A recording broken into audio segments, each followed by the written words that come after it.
If the general picture, however, of a Big Bang followed by an expanding universe is correct, what happened before that?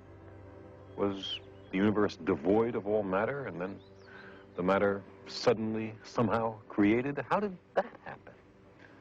In many cultures, the customary answer is that a god or gods created the universe out of nothing.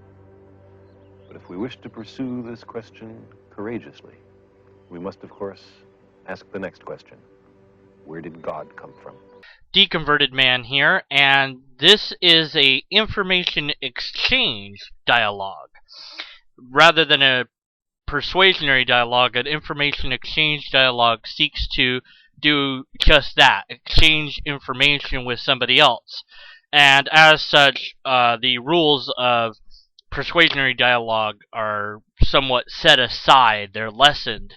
Although it's important to try to avoid fallacies whenever possible, it's closer to what we would consider normal conversation. So, a YouTuber by the name of Matthew419 has become semi-well-known in the skeptical, free-thinking circles because he made a video that a number of people have responded to in various different ways. And the video is a simple seeming question that has a lot of different answers to it. And I want to address the questions that he asks in the best way that I'm able to, and explain the potential fallacies of the way that the questions are phrased, so that those of you that are interested in logic can understand how to better formulate questions, and perhaps even Matthew419 himself will see that his questions would have been better asked in a different way. I'm not trying to nitpick, I'm trying to explain logical analysis to him and others. And I want to answer his questions in the way that they are asked, even though some of the questions are really hard to answer because they're formatted in such a way that it really isn't possible to answer them, given what these things are or are not. But I'm going to go into depth about that as I go along, and also reflect a little bit about my own experience as a Christian in deconverting, and talk a little bit about that and other mussing, but hopefully answer these questions. So he asks why he should become an atheist. That's his first question. And the answer that I can come up with from a logical standpoint is you should be it if you think that the evidence for God is lacking in any God. In your God in particular, I think that one of the easiest ways to look at this is you already don't believe in a wide variety of gods. There's approximately 3,200 gods, at least, that are worshipped currently. And there's even more that are no longer worshipped, but were once worshipped and believed in. So there's at least 3,000 gods out there, and so you disbelieve in 2,999 of them without even knowing anything about them. You don't believe in them, you don't think about them, you might know a little bit about them, but you just don't believe in them.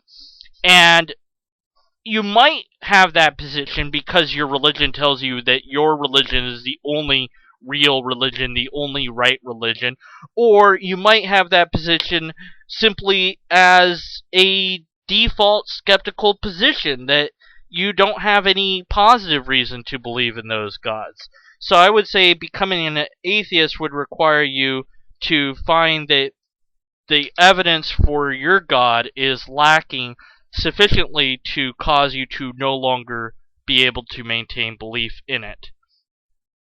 So then he also says he doesn't want people that are responding, not just me, but anyone that responds to bash Christianity or religion in general. I hope that I will avoid doing that. I try not to in my videos. And so he says to simply tell him why he should abandon the Christian lifestyle that he cherishes in exchange for atheism. Well, I would actually say that that's kind of a misnomer in many ways. There isn't much that I have changed about how I treat people or how I interact with people from when I was a Christian to now. And I don't go to church, but I guess I could. I mean, I could go to the after services, the meetings that they have after a church. Usually, churches have some sort of gathering. I could go to things like that if I wanted to be social. I don't know that I would feel comfortable with that. I don't have a church in this area that I ever attended to, so I wouldn't do that. The church that I had attended for quite some time back in the place where I was living, there was really only a couple of people that I would feel comfortable hanging out with, and I continued to socialize with one of them after I deconverted. Although our relationship did change as a result of my deconversion. And I would say that you really find out who your friends really are by doing this. That you find out who really cares about you versus who cared about you because you were part of their group. If you want more on that sort of thing, I would highly suggest picking up a book by Dan Barker. He has several books, but I can't remember off the top of my head the name of his book where he talks about his deconversion, but there's one with a lot of essays in it that I read that covers that as well. And he talked about, when he left his very fundamentalist church and, started agreeing with biological evolution because he was learning about it and seeing how it was true, and just demanding people to really respond to him because he had been a pastor and say, you really believe that now I'm going to hell because I stopped believing, right? And people didn't feel comfortable with saying yes to that. And many people stopped talking to him. Many people did abandon him as friends. His family survived it, but just barely. But there is a social aspect that he had to face. I didn't face that myself. But I think that would be a factor that would play into people's thinking about deconverting or even converting to a different religion. But the question really isn't one I can answer. The question is really one you would have to pose yourself. Are you going to church because you like people, or are you going to church because of God? That is to say, if everyone stopped going to your church, let's just say nobody was there anymore, and you showed up, no one's there. Are you still going to worship, pray, read the Bible? Are you, even without a pastor there, are you still going to spend at least an hour, if not more, with God on your own without anyone else around, and continue to keep coming back even though no one's there? Or are you simply going for the social factor? If you're going for the social factor, then why do you need God? You can have a social circle without reference to God. There's plenty of groups that meet. There's gaming groups. There's all sorts of married groups. There's all sorts of social groups that exist. Meetup.com is one way to meet people like this. Just to be social. There's plenty of ways to do that without church. So if you're just there because you like the people, then you're there for the wrong reason. And I think that that's really a question you would have to ask yourself and decide on your own. It's not one I think I could answer. Although I would say there's a lot you don't have to abandon. I mean, you're still going to be a moral person. You're still going to probably enjoy the same activities as you do now.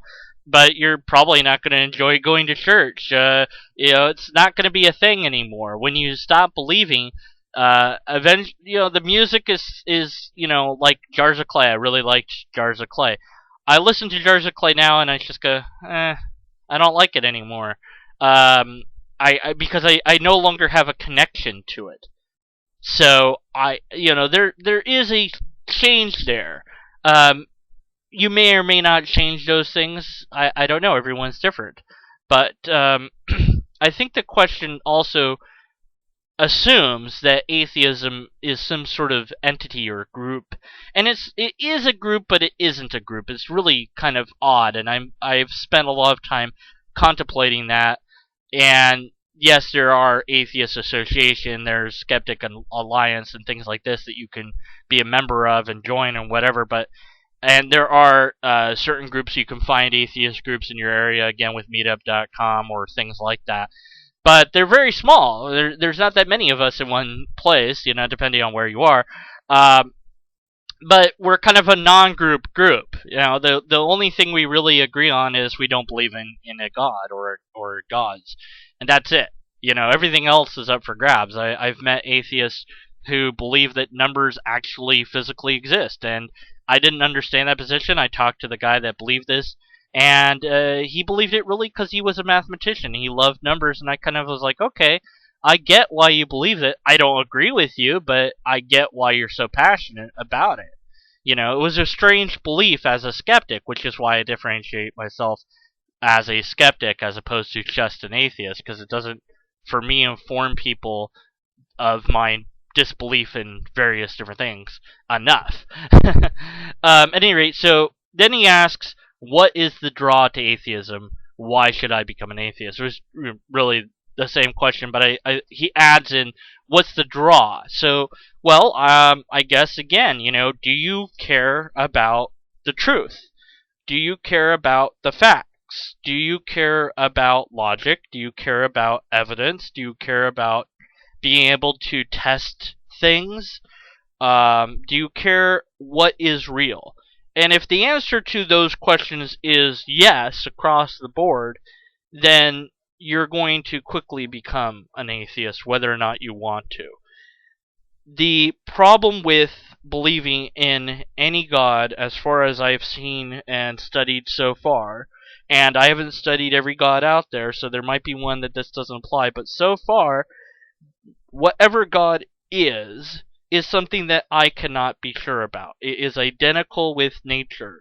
So, if that's the case, then studying nature is the best I can do to figure out what God is, because as far as I can tell, it's identical to it. I care about truth. I don't know that there's a God. I don't know that there isn't.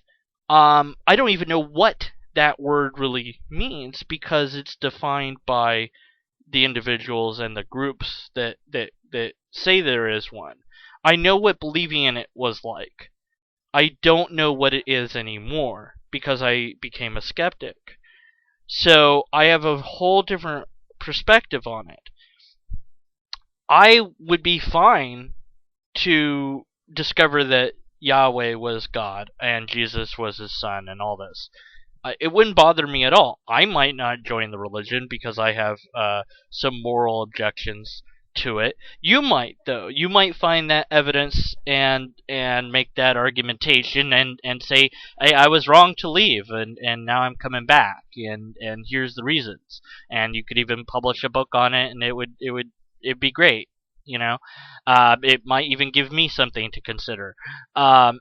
Or you might never find it. So I would say that being what's the draw to atheism is the pursuit of the truth. Atheists, by and large, I have found, people who either didn't ever believe because they were never told that it was a thing to believe in, or stopped believing because they found that there was just not enough evidence. In the first case, you have to ask, where's this knowledge of God that Christians claim that people have? These people, obviously, they never even knew about God until they encountered somebody that started talking about God, and to them, it's a foreign concept. They just simply weren't raised being told that this was a real thing. They weren't raised going to church, so they just don't have this belief. It's just not there. Natural phenomenon explains why they don't believe, but the Christian explanation doesn't explain why that person lacks a belief. The Christian explanation would demand that that person really does deep down believe in God, but they're concealing it. They're suppressing this knowledge. Why? Why would a kid do that to themselves? They're a kid. They wouldn't have any reason to do that. Maybe you could say, oh well, they're a teenager, they're rebelling now. Okay, and then they become an adult. Now they have no reason again. So throughout those stages of life, where is the biblical explanation of their non-belief? It's not really there. Um, as the people that deconverted, they deconverted because they lacked belief. Although this is not always true for everybody, but it's more often the case than not, is they just found there was really no good reason to keep believing. So the draw to it, I would say, is seeing that your faith isn't based on anything other than mythology. He essentially sets up this thing of that he has to become X, he has to give up Y. In this case, to become an atheist, he has to give up all of this Christian stuff. He has to give up his friends. He might even lose his family. I mean, there's a lot of things that he would have to give up in order to be an atheist. And this actually echoes things I've read online for people on forums. This one person said, if I became an atheist, my wife would leave me, my kids would hate me, I couldn't go to church anymore, I wouldn't have any friends. And it's on a logical scale, it's what we call appeal to consequence. Logically speaking, that's not a good reason to not do something. It's like, okay, yeah, the consequences are bad, but that doesn't negate the argument for not believing anymore. It's similar to it's kind of the pragmatic view of what truth is. Truth is true no matter what. And it might be the case that teaching kids evolution, they all start, acting like primates. And we're like, we don't know why the kids are doing this. Maybe we better stop teaching evolution because it's making the kids act all weird. Well, that might be the consequence, but it doesn't negate our duty to the truth.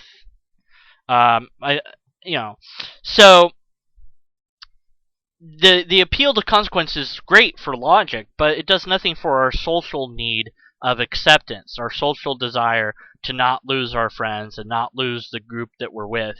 And it doesn't deal with the feelings of the situation. I might lose my wife, I might lose my kids, I might lose my job, I might lose my church. And all of those things might be true. Well, hopefully you wouldn't lose your job. You could sue over that. But, it might still be true.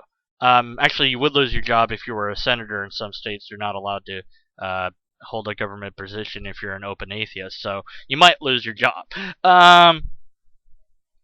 But what about the emotion? It's something I can't really answer that. There is still a community. It's just a different community.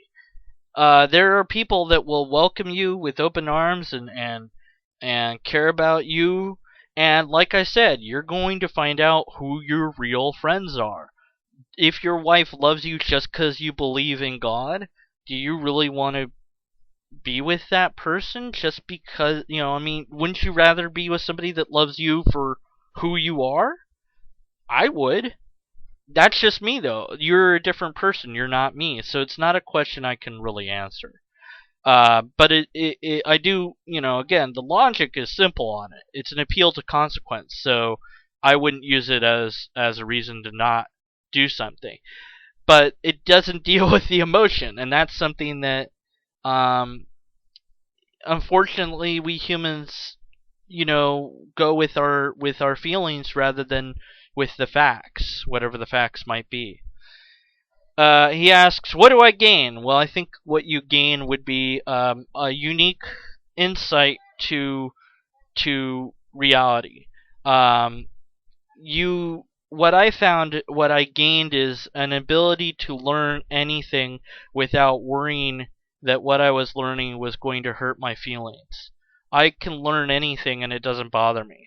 I just go, oh, that's interesting. I didn't know that. That's pretty cool, Some of the things I learn are troubling, sure. Some of the things bother me because I don't like that they're true. But it doesn't affect me the way that it would have when I believed. So I think you gain the ability to free think. You don't have to worry that you're thinking evil thoughts, or that you don't have to spend time in prayer. You don't have to spend time at church. You save a lot of money, by not donating 10%, right? I mean, or whatever it is you donated. But you save money. I mean, those are things that you could say are positive gains by not believing. And there are people that believe in God that don't go to church. So it's possible. But what do you gain? I think you would gain um, a new perspective on things that you don't have now. You have a very certain perspective of how the world works and why it works that way, and changing that perspective to a different one, you would gain a new perspective on life. It's literally walk a mile in my shoes.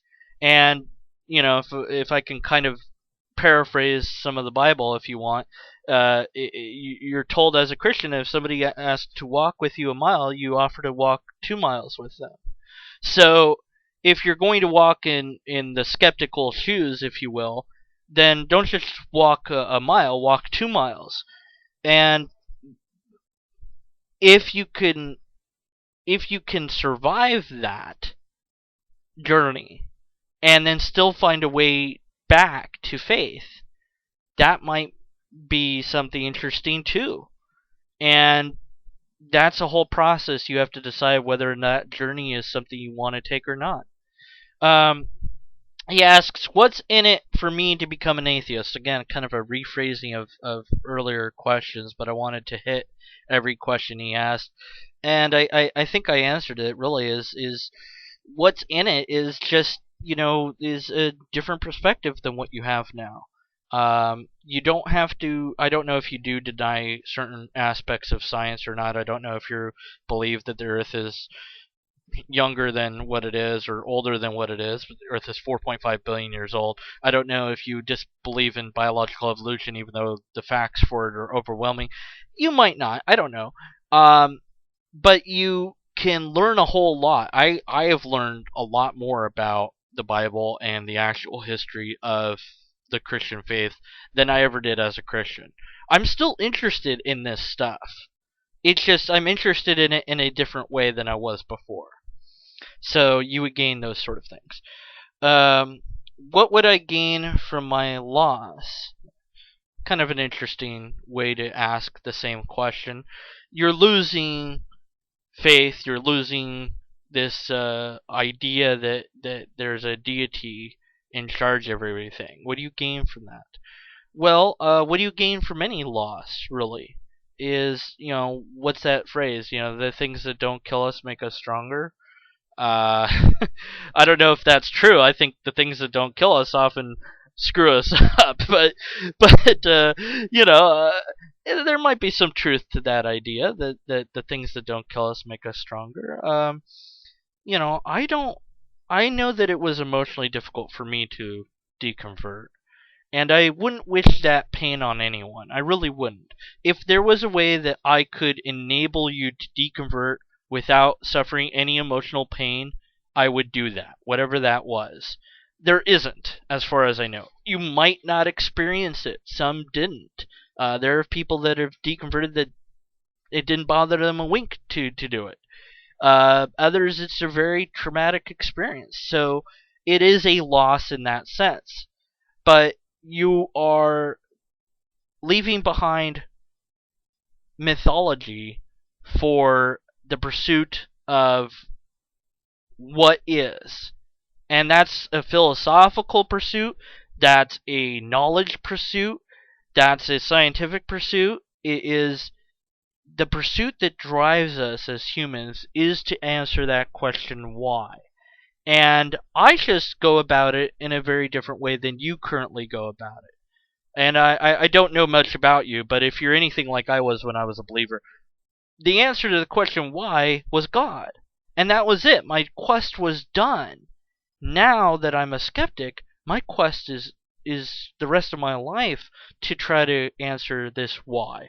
And I also have to acknowledge that I might never know the answer, but the journey is so rewarding I can't describe it. I would say that it is a far more spiritually fulfilling experience than my previous spiritual experiences were.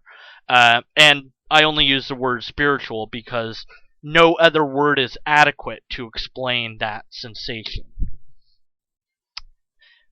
What's the draw? He asks. Well, again, I think the draw is really, do you care about what is true? Do you care about finding out the truth no matter what the truth is? That's what drew me to study apologetics when I was a Christian. I wanted to know the truth. I wanted to prove to the world that Jesus was real, and dang it, I was going to do everything that I could to prove that to everybody else.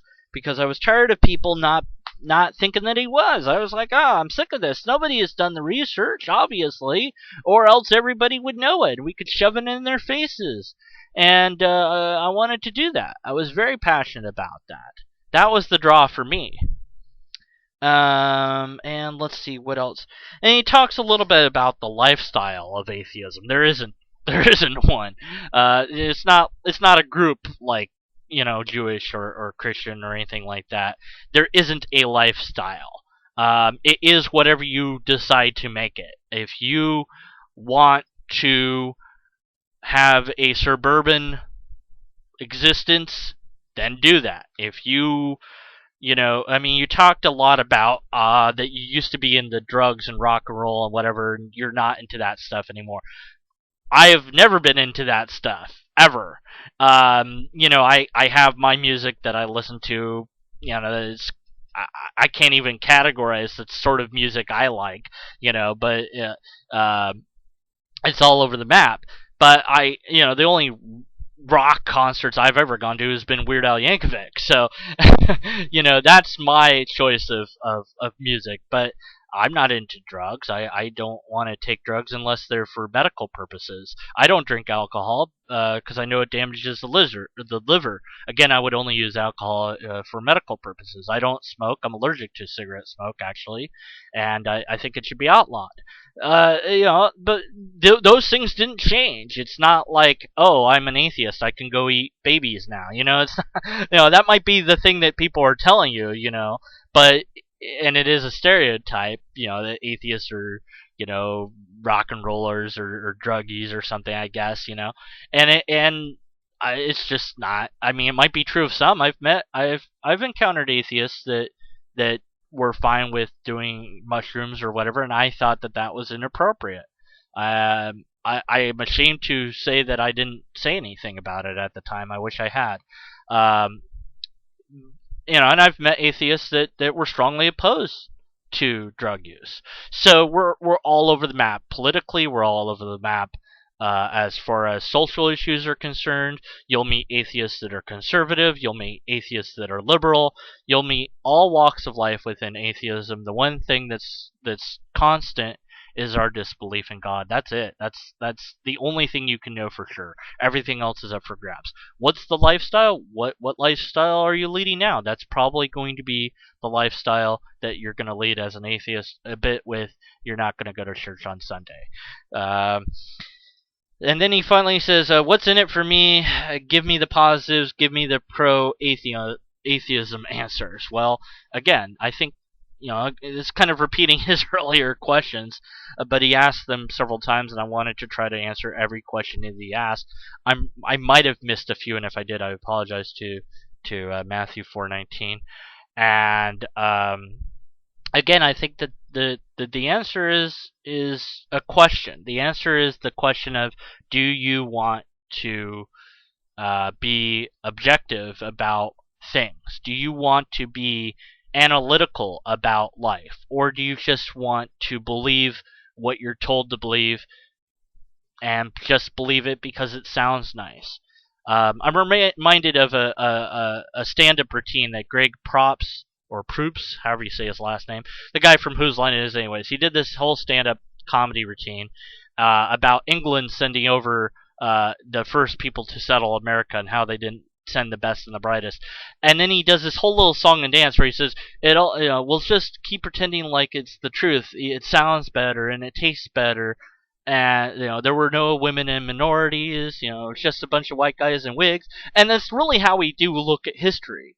Like, there was no women or minorities, just these white guys came over in wigs to settle America, and they were friends with the Native Americans. That's totally not what happened, but it sounds so good, doesn't it? That's not the truth, but it sounds better than the truth, so we kind of do pretend that that's what happened. I am personally against parents telling their kids that Santa Claus is real. I think it's an abuse. It's a form of abuse. Let's just say that you met somebody that was an adult that believed in Santa Claus. Would you desperately want that person to stop believing? You might say, who cares? Why do I care? And, well, why wouldn't you care? It's another fellow human being who believes something that's not true. Why wouldn't you care about that person? Now, you might say, it doesn't affect me. Okay, fine. Let's just say that all of a sudden, the majority of America suddenly believed in Santa Claus, except for you and a few others.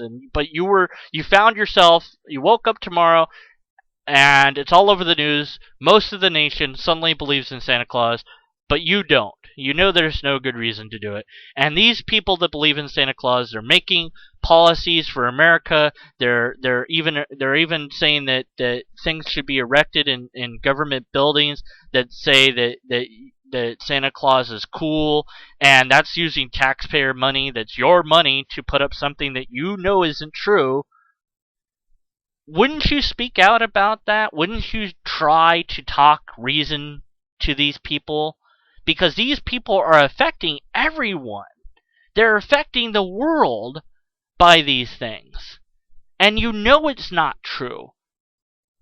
And maybe, sure, you believed it once. You don't believe it anymore. And to you, it's nonsense, and you don't want to step on their toes and tell them that necessarily, or maybe you do. I try to be more civil about it than some atheists. I've heard people use very abrasive language, and sometimes there's a time and place for that.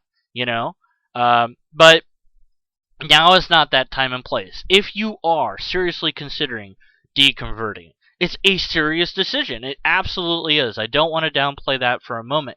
But I wanted to give you a scenario that you could relate to. It's not hard to imagine that something like that. It might be better, instead of saying Santa Claus, because that's cliche. We've all heard that. Let's just say the Muslims became the majority in America. It could happen. If the Muslims became a majority in America and erected a law that women now have to go around covered all the time, or else they go to jail, wouldn't you protest that?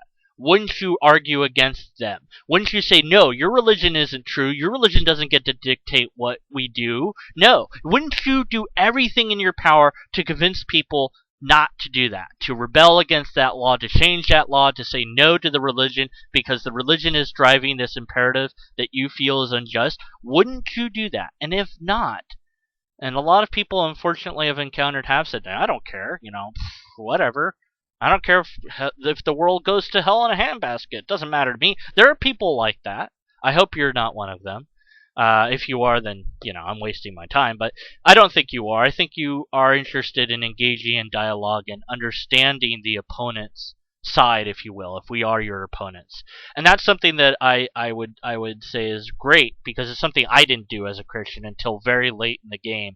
I actually made a separate channel, and I pretended to be a skeptic, and I made some really funny I wish I'd kept the videos, because they were actually pretty good videos. I went after Shock of God, and I made fun of him.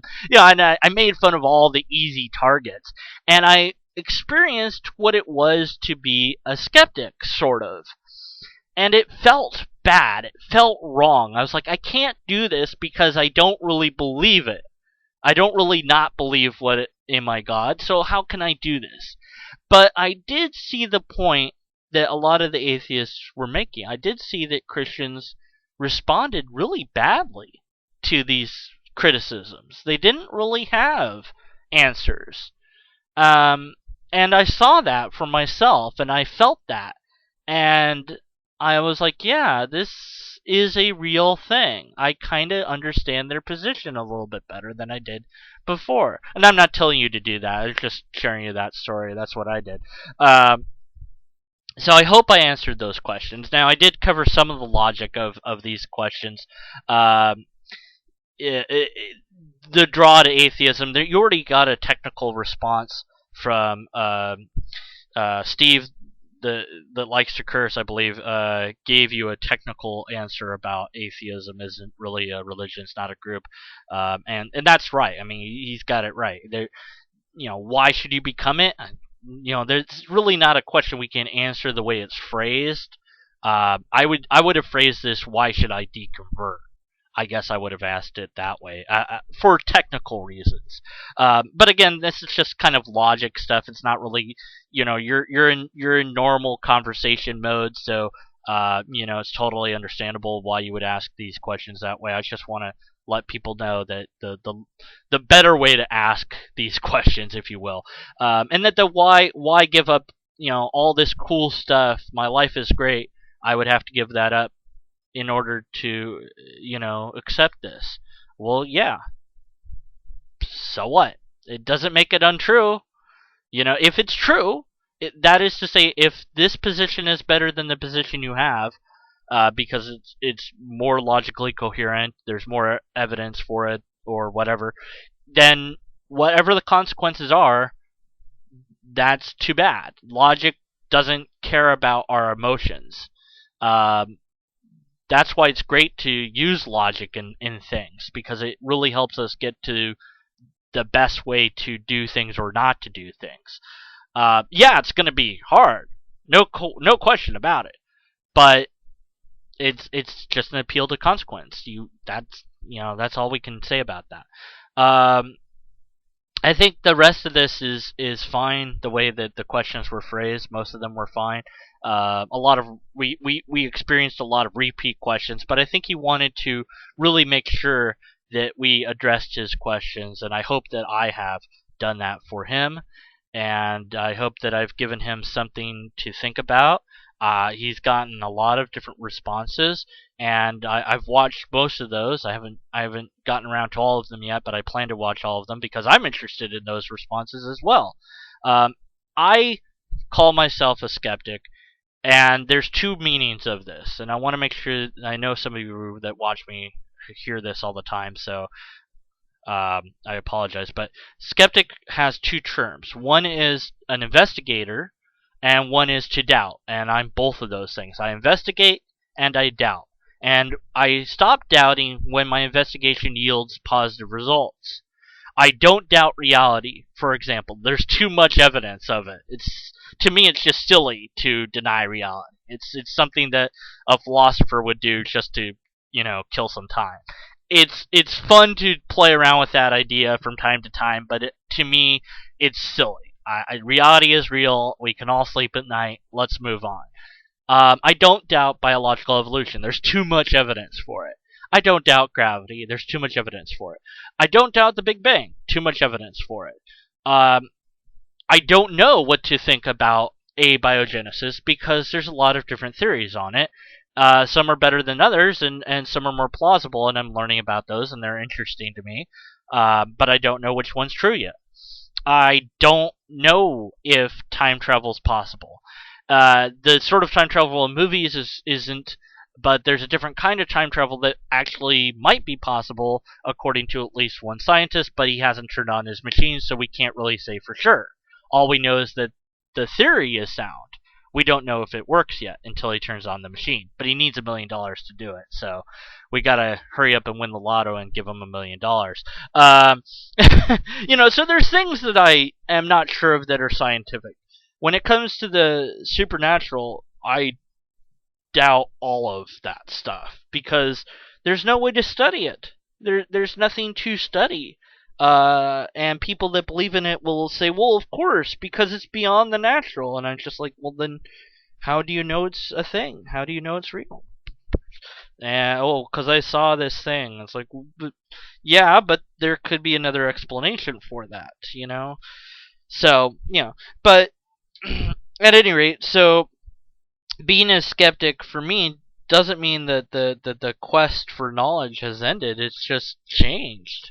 My hunger for the truth is something that I had when I was a Christian. I thought I had it. I it turns out I was wrong. And you might disagree. You might say, no, you're wrong. Well, okay, then I would encourage you to go on that quest. Maybe you'll find something that I missed. Find me the empirical evidence. Find me the archaeological evidence. Find me the oldest documents that you can. Find me the things that prove outside of the Bible that these events happened. Find me those things. I didn't find them. Maybe you can find them for me. If you're interested in pursuing the truth and you have the truth, then you should find this. It shouldn't be a problem. It should be out there. If it's not true, why believe it's true? Just because it makes you feel good? Because you have friends? Is that really a good reason to believe something? For some people, the answer is yes. For others, no. I suppose at the end of the day, you have to decide which sort of person you are.